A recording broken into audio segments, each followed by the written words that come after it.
Assalamualaikum warahmatullahi wabarakatuh. Terima kasih kepada adik-adik semua. Perkenalkan, saya Kak Ayuni. Hari ini saya akan menjelaskan terkait dengan perilaku hidup bersih dan sehat atau biasa disebut dengan PHBS. Adapun tema kita pada hari ini adalah promosi kesehatan tentang perilaku hidup bersih dan sehat atau PHBS pada anak sebagai intervensi keperawatan komunitas dalam upaya mencegah penularan COVID-19.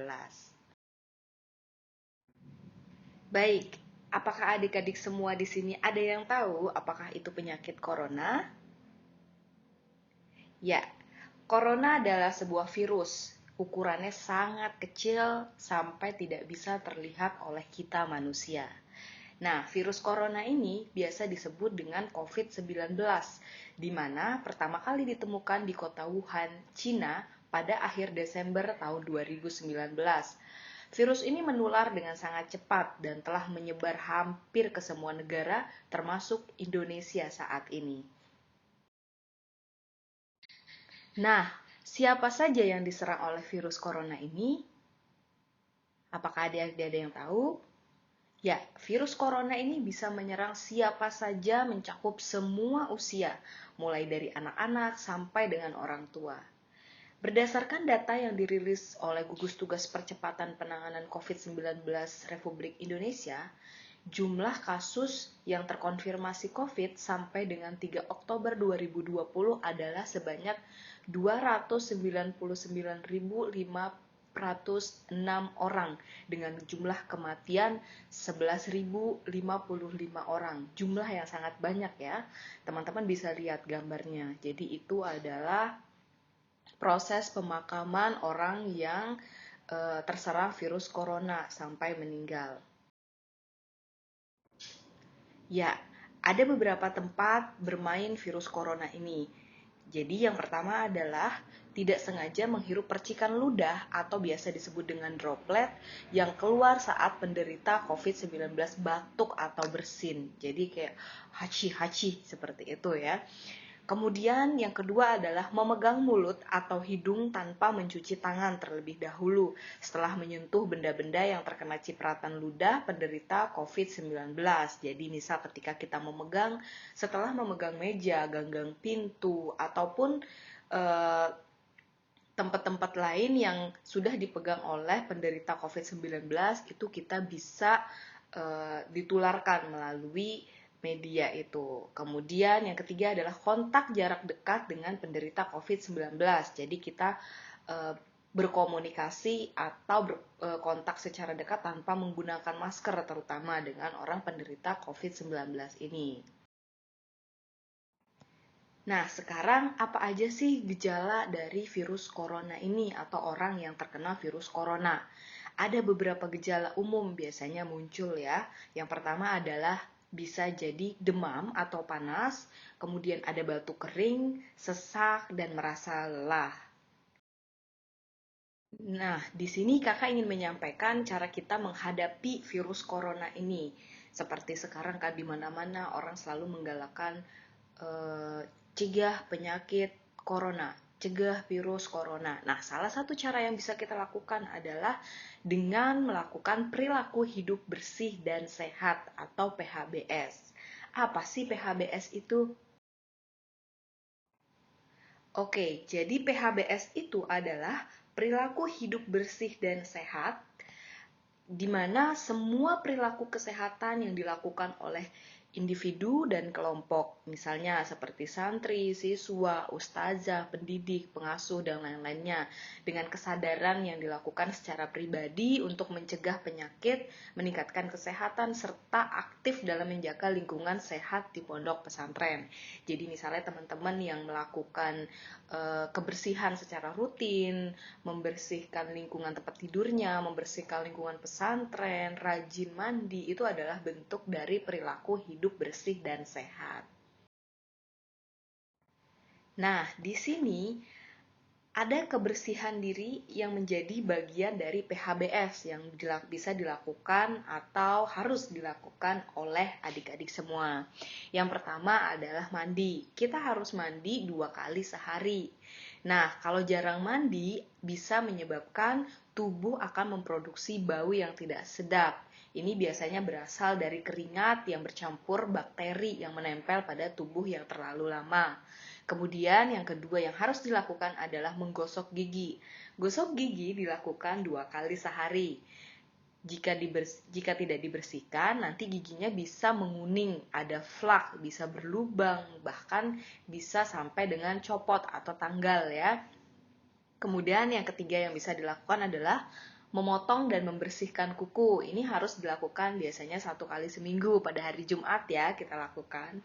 Kemudian yang terakhir harus mencuci tangan pakai sabun dengan air bersih yang mengalir.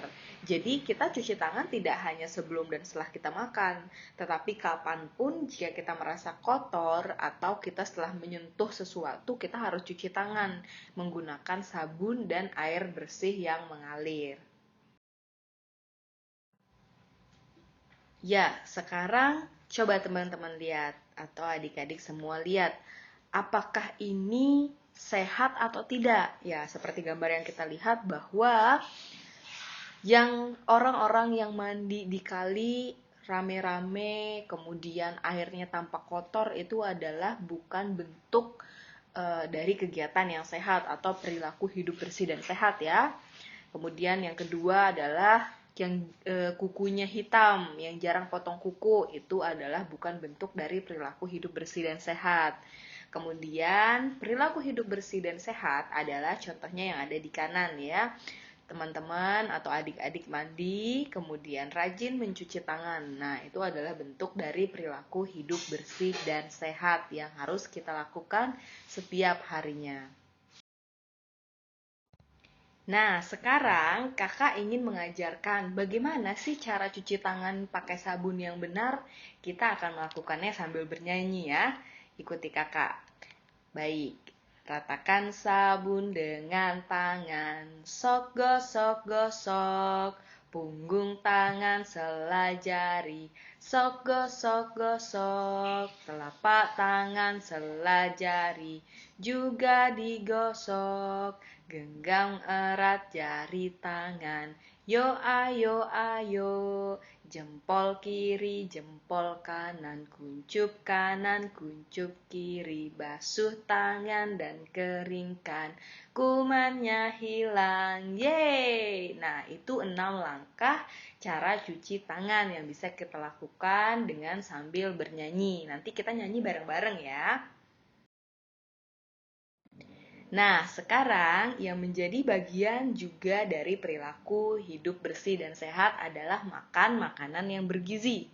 Makanan bergizi itu merupakan makanan yang mengandung unsur karbohidrat, protein, lemak, vitamin yang dibutuhkan oleh tubuh. Nah, tujuan dari mengkonsumsi makanan dengan unsur ini adalah agar badan kita tetap sehat, tubuh dan berkembang dengan baik. Nah, jadi contohnya makanan yang sehat itu apa sih? Dalam satu piring biasanya kita makan sayur. Sayur kemudian ada lauknya, ada nasinya, ada buahnya gitu, dan beberapa makanan-makanan pendamping lainnya yang bisa kita lakukan untuk mendapatkan makanan yang bergizi ya. Nah, ini kakak punya beberapa contoh makanan yang mengandung gizi sesuai dengan kebutuhan tubuh. Makanan yang pertama adalah makanan yang mengandung karbohidrat. Karbohidrat itu apa? Contoh dari karbohidrat adalah nasi, roti gandum, sereal gandum. Kemudian protein dan lemak itu bisa kita dapatkan lewat makanan seperti telur, kacang-kacangan, ikan, ayam, daging gitu ya. Kemudian harus ada sayur dan buah-buahan yang merupakan sumber vitamin yang kita bisa dapatkan untuk tubuh. Nah, jadi dalam satu piring makanan itu harus terdapat makanan yang mengandung karbohidrat, protein, dan vitamin. Nah, selanjutnya yang kita bisa lakukan untuk memenuhi perilaku hidup bersih dan sehat adalah dengan menjaga kesehatan lingkungan. Bagaimana sih cara menjaga kesehatan lingkungan itu? Yang pertama, tidak buang sampah sembarangan. Dan rajin menjemur kasur, biasanya kita lakukan sekali seminggu ya kasurnya, jadi biar nggak apek, biar tidak menjadi sarang kuman atau penyakit. Kemudian yang ketiga, tidak menggantung pakaian terlalu banyak. Nah ini adik-adik yang biasanya gantung, misalnya setelah keluar bajunya dipakai mau ganti tapi itu digantung. Nah itu juga bisa menyebabkan atau menjadi tempat berkumpulnya kuman yang bisa menimbulkan penyakit. Kemudian selanjutnya buang air besar dan buang air kecil di jamban yang sehat. Jadi jambannya juga harus rajin untuk disikat, dibersihkan gitu ya. Kan di sini ada biasanya ada jadwal piket seperti itu. Nah, untuk mencegah terkena virus corona, ada beberapa hal yang harus kita lakukan. Yang pertama adalah dengan cara menjaga jarak. Nah, ini menjaga jarak ini penting. Kenapa? Karena ketika kita terlalu dekat dengan orang lain, itu bisa menyebabkan penularan virus corona melalui droplet atau semburan ludah atau semburan ludah yang ditularkan melalui orang yang kena virus corona ke kita gitu. Karena kita tidak pernah tahu orang ini apakah kena atau tidak sampai dia periksa. Kita tidak akan pernah tahu. Kemudian yang kedua yang bisa kita lakukan adalah pakai masker. Dimanapun kita harus menggunakan masker ya. Jadi jangan sampai dilepas maskernya. Walaupun kita ke depan rumah, keluar sebentar, itu tetap kita menggunakan masker. Karena masker ini yang akan melindungi kita dari penyebaran virus corona atau COVID-19 ini. Nah, untuk bebas dari virus corona, beberapa hal yang harus kita lakukan sebagai bentuk dari pencegahan kita terhadap penularan virus corona ini ya. Yang pertama adalah sering cuci tangan pakai sabun. Kemudian yang kedua, gunakan masker ketika kita batuk atau pilek atau kita keluar kemanapun itu harus menggunakan masker. Mengkonsumsi gizi seimbang, perbanyak sayur dan buah. Kemudian hati-hati kontak dengan hewan. Hindari melakukan perjalanan ke negara terjangkit COVID-19, rajin olahraga dan istirahat yang cukup, kemudian kita juga jangan mengkonsumsi daging yang tidak dimasak atau yang mentah. Nah, misalnya kita batuk dan pilek atau sesak napas, kita harus segera ke rumah sakit melaporkan bahwa kita memiliki gejala batuk, pilek, dan sesak napas. Kemudian menjaga jarak minimal 1 meter dengan orang lain. Siapapun kita harus tetap menjaga jarak seperti yang kakak sampaikan tadi. Kemudian menghindari kerumunan. Yang terakhir kita harus tetap belajar, bekerja, beribadah dari rumah. Jadi kita harus kurangi dulu nih mau kemana-mana, liburannya nanti aja setelah virus atau pandemik ini kelar gitu ya. Kalau sekarang kan sangat beresiko atau berbahaya kalau kita keluar ke tempat-tempat ramai karena itu bisa menyebabkan kita kontak dekat dengan orang lain yang menyebabkan kita bisa tertular penyakit atau virus corona ini. Nah, yang terakhir kita bersama-sama lawan corona dengan cara 3M plus 1T. Yang pertama adalah memakai masker, mencuci tangan, menjaga jarak, dan tidak berkerumun. Nah, kita harus menjaga diri keluarga dari virus corona dengan melakukan gerakan hidup sehat atau perilaku hidup bersih dan sehat ini. Ya, mungkin sekian dari kakak. Terima kasih. Jikalau ada adik-adik yang ingin bertanya, silakan angkat tangan dan langsung perkenalkan nama, sebutkan pertanyaannya apa saja ya. Baik, terima kasih. Assalamualaikum warahmatullahi wabarakatuh.